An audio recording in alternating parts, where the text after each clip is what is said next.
స్వగృహే అని నువ్వు ఎక్కడ కూర్చుని సంకల్పం చెప్పగలవో అక్కడ అన్ని చోట్ల దీపాలు వెలుగుతూ ఉండాలి 365 రోజులు. అలా దీపం వెలగకపోతే ఆ దోషం నీకే వస్తుంది.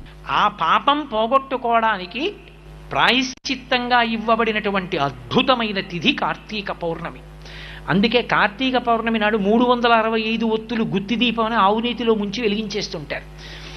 10 రోజులో 15 రోజులో ఇది తెలియకముందు ఇంతకుముందు ఎప్పుడైనా వదిలేసిన రోజులు ఎన్నున్నాయో, ఒక ఏడాదంతా నేను దీపం పెట్టకుండానే ఇల్లు వదిలేసినా ఎంత పాపం వస్తుందో అదంతా పోవుగాక 365 ఒత్తులు వెలిగించి వచ్చేస్తారు. అది ఎవరు వెలిగించుకోవాలి? ఇంటి యజమాని వెలిగించాలి. ఇంటి యజమాని దీపం పెట్టవలసిన వాడు.